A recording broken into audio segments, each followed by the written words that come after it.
सर्वांना नमस्कार. मास्टर विशाल सर या युट्यूब चॅनलवरती आपलं सर्वांचं पुनश्च एकदा सहर्ष स्वागत. आज सकाळी एक महत्त्वाचा व्हिडिओ तुमच्यापर्यंत दिलेला होता की सर फिजिकलला मार्क कमी आहेत तर लेखीचा अभ्यास करू का, कोणता करू, कोणतं पब्लिकेशन घेऊ, कसं करू, सगळी इन्फॉर्मेशन त्या व्हिडिओमध्ये मी दिलेली आहे की मार्क कमी पडलेत आणि मी तयारी करू का लेखीची वगैरे वगैरे वगैरे. तर त्या विद्यार्थ्यांसाठी एक व्हिडिओ मग सकाळी टाकला होता. तुम्ही जर बघितला नसाल तर या व्हिडिओच्या शेवटी एक आयकॉन येईल, त्या आयकॉनवरती टच करा आणि आपला व्हिडिओ तो बघून घ्यायचा आहे. आजचा विषय खूप महत्त्वाचा आहे की सर आम्हाला कारागृहासाठी एक संधी आहे शेवटची, पण आम्ही कॉन्स्टेबलच्या ग्राउंडला मार्क कमी पडलेत, आम्हाला चालकला कमी पडलेत, आम्हाला SRPFला कमी पडलेत, आम्ही कारागृह देऊ का किंवा अदर घटक राहिलेत त्याच्यामध्ये आम्ही फिजिकल देऊ का की नक्की देऊ, की परत लेखीचा अभ्यास करू की नको करू, असा परत प्रश्न काही विद्यार्थ्यांचे आलेले होते. त्यासाठी आज व्हिडिओ असणार आहे. सुरुवातीला एक विनंती करतोय की चॅनलवर नवीन असाल तर चॅनलला आताच सबस्क्राईब करून घ्या, जेणेकरून अशीच अपडेट तुमच्यापर्यंत अगदी डे बाय डे अगदी मोफत तुमच्यापर्यंत पोहोचायला सोपं जाईल. तर महत्त्वाचा विषय अशा पद्धतीने आहे की पोलीस भरती जवळजवळ 80% पूर्ण झालेली आहे. 7 सप्टेंबरपर्यंत CP Mumbai police constable male कॅन्डिडेटचं जवळजवळ दुसरा घटक हा पूर्ण होतोय आणि त्याचबरोबर जे काही बॅट्समनचा तिसरा घटक आहे तो सुद्धा पूर्ण होतोय ते 7 तारखेला. अशा पद्धतीनं 3 घटक, मुलींचे सगळे घटक पूर्ण झालेत आणि 3 घटक CP मुंबई मेल कॅन्डिडेटचे सुद्धा 7 सप्टेंबरपर्यंत पूर्ण होणार आहेत. काही पुण्याचं ग्राउंड बाकी आहे, काही ठिकाणी कोणतं ग्राउंड अजून सुद्धा बाकी आहे, कारागृहाचं सुद्धा काही ठिकाणचे बाकी आहेत. सो अशा पद्धतीनं मुलांचे प्रश्न होते की सर आम्हाला वेगवेगळ्या ठिकाणीमध्ये कॉन्स्टेबलला असेल, चालकला असेल, परत बॅट्समनला असेल, अशा पद्धतीनं SRPFला असेल, वेगवेगळ्या ठिकाणच्या ग्राउंडमध्ये 30 मार्क पडलेत, 32 मार्क पडलेत, 34 मार्क पडलेत, तर आम्ही कारागृहाचं ग्राउंड देऊ का, आमची मानसिकता नाही आहे तर आम्ही काय करू, हा विषय मुलांचा होता, मुलींचा सुद्धा होता. तर त्या सर्वांसाठी हा व्हिडिओ शेवटपर्यंत बघायला विसरायचं नाहीये. सुरुवात महत्वाचा विषय म्हणजे जे काही फॉर्म आले ते तुम्हाला सांगितलेलं आहे. CP मुंबई पोलीस भरतीसाठी 5,69,000 अर्ज असतील. अशा पद्धतीनं कॉम्पिटिशन तुम्हाला मी सांगितलेलं आहे. त्याच पद्धतीने मुलींसाठी सुद्धा वेगवेगळ्या घटकांमध्ये अर्ज आलेले आहेत. मुलींची कॉम्पिटिशन ही खूप कमी आहे कंपॅरिझन केलं मुलांच्या सोबत. तर विषय अशा पद्धतीने आहे, जवळजवळ 80% पोलीस भरती पूर्ण झालेली आहे. त्यातील जवळजवळ 60-70% जे काही हे आहे, बाकीची जी प्रोसेस आहे, डॉक्युमेंट असेल, तुमचे कागदपत्र असेल, बाकी मेडिकल असेल, तर अशा पद्धतीनं काही घटकांची प्रोसेस पूर्ण झालेली आहे, काही ठिकाणी सुरू आहे. तर एक गोष्ट खूप महत्त्वाची सांगतो तुम्हाला याच्यासोबत, आणि सुद्धा काही ज्या काही डिपार्टमेंटच्या एक्झाम झालेल्या होत्या अगोदर, जसे की आरोग्य विभागामध्ये, त्याचबरोबर WRD मध्ये, WCD मध्ये वेगवेगळ्या पद्धतीचे जे काही एक्झाम झालेले आहेत त्याच्यामध्ये काही मुलांचे रिझल्ट लागलेले आहेत आणि मोठ्या प्रमाणात मुलं तिकडे गेलेली आहेत. ठीक आहे. सो त्यानंतर आपल्याच पोलीस भरतीमध्ये 2022-23 मध्ये सुद्धा, आणि त्याचबरोबर 2021 मध्ये एक 5% मुलं, 2021च्या पोलीस भरती सुद्धा काही 5% मुलं सुद्धा राहिलेली होती वेटिंग मधली, किंवा वेगवेगळ्या कारणांमुळे राहिलेली होती, ती सुद्धा मुलं तिकडे गेलेली आहेत. बरोबर आहे. त्याच पद्धतीनं ही जी मुलं आहेत आत्ताची 2022-23ची, कॉन्स्टेबल असेल, चालक असेल, बॅट्समन असेल, SRPF असेल, तर ह्याच्यासाठी सुद्धा काही मुलांचं मोठ्या प्रमाणात सिलेक्शन झालेलं आहे.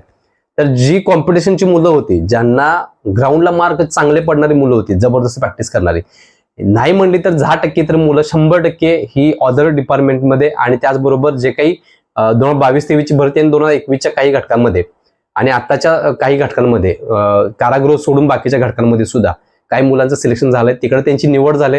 त्यामुळे ती मुलं इकडे येतील का, निवड झाल्यामुळे ती मुलं इकडे येणार नाहीत. मला सुद्धा काही मुलांनी 2021च्या पोलीस भरतीमधल्या मुलांचं सिलेक्शन झालं वेटिंग मधनं, लगेच मला फोन आले भरपूर प्रमाणात, लगेच मेसेज आले, सर मग मी मुंबई कॉन्स्टेबलचं ग्राउंड द्यायला जाऊ का, माझं इकडे चालकलं झालंय, आमच्या गावामध्ये, आमच्या जिल्ह्यामध्ये माझं चालक झालंय. मी त्याला सांगितलंय तुझ्या जिल्ह्यामध्ये चालकची पोस्ट सुद्धा अतिशय जबरदस्त आहे, तुला ना बदली ना विशेष नाही कटच, तू तिथंच थांब. मुंबईमधनं येऊन परत बाहेर पडायचं म्हणजे नॉट अ जोक आहे. आम्ही अनुभवते, आम्हाला माहिती आहे ते त्रास. गेले 2.5 वर्ष झालं फाईल पडले, अजून सुद्धा कोणताही विचार नाहीये. त्यामुळं खूप मोठ्या त्रासामध्ये आम्ही सुद्धा आहोत. सगळ्या गोष्टी एक्सप्लेन करू शकत नाहीये, पण त्रास मात्र हा नक्कीच आहे. म्हणून तुम्हाला सांगतोय, इथं आल्यापासून आता जी नवीन बॅच आले, आताची जी नवीन बॅच आलेत ऑगस्टला, 31 ऑगस्टला वगैरे, त्या मुलांना राहायची सोय नाहीये. अतिशय वाईट अवस्था आहे. ज्या मुलं आता लागले, जे मुलं आता मुंबईला आलेत, अक्षरशः वेगळी अवस्था आहे. राहायची सोय नाहीये इथं, राहायची सोय त्यांची कुठं राहणार तुम्ही विचार करायचा. हेडक्वार्टरला एवढं मुलं मुली बसत नाहीत, कारण अगोदरच पॅक आहे सगळं. सिनियर पर्सन किंवा आधीचे कॉन्स्टेबल जे आहेत ते आधीच लागून लागलेले आहेत.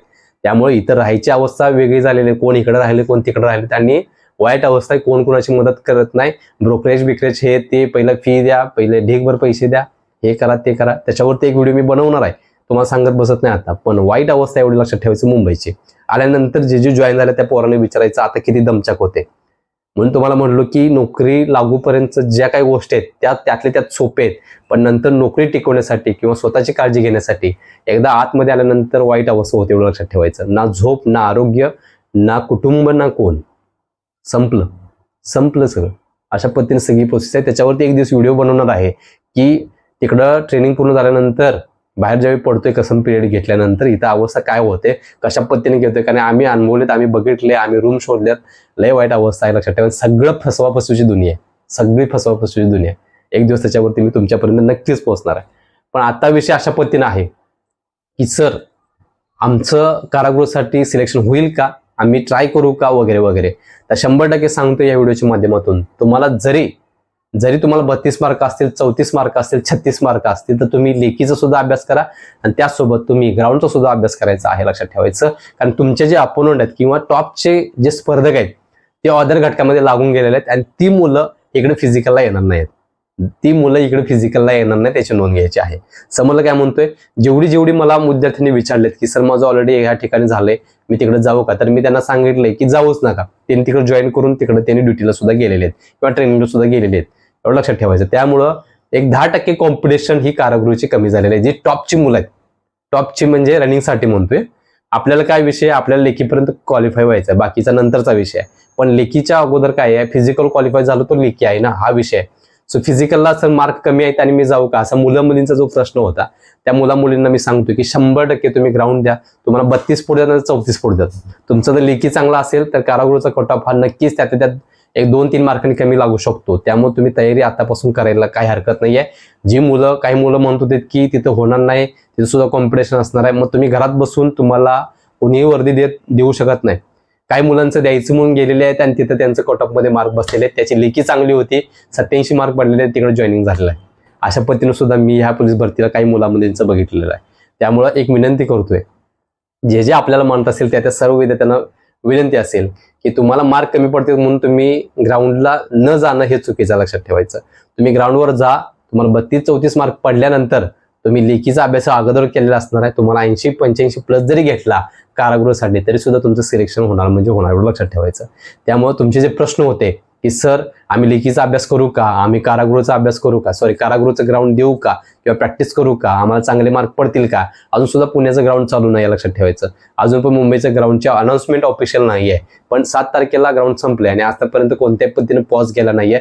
त्यामुळे सीपी मुंबईचं सुद्धा ग्राउंड चालू होणार आहे, याची नोंद घ्यायची आहे. मग मुलांच्या मनातले जे प्रश्न होते साहजिकच प्रश्न तयार होणार आहे, कारण मुलांना मार्क कमी पडलेत आणि त्यामुळे त्यांच्या मनामध्ये भीती आहे आणि ते नकारात्मक ऊर्जा घेऊन डोक्यामध्ये बसलेले. अशा सर्व मुलींना मी सांगतोय बिंदास जा. यावेळी कारागृहाला कॉम्पिटिशन एवढी नसणार आहे, कमीत कमी 10% तरी कॉम्पिटिशन कमी असणार आहे. टॉपची 10% कॉम्पिटिशन ही कमी असणार आहे, जेणेकरून तुम्हाला फिजिकलला जरी मार्क कमी पडले तरी सुद्धा तुम्हाला लेखीला स्कोर ओढता येईल आणि चांगला स्कोर करून तुम्हाला जे काही कारागृह विभागाची जेल पोलीसची जी वर्दी आहे ती सुद्धा अंगावर चढवता येईल. विषय असा पद्धतीने असतो की सर्वांना महाराष्ट्र पोलीस म्हणूनच ओळखलं जातं. प्रत्येकाचे कर्तव्य असेल, जबाबदारी असतील, ह्या सगळ्या वेगवेगळ्या आहेत, लक्षात ठेवायचं.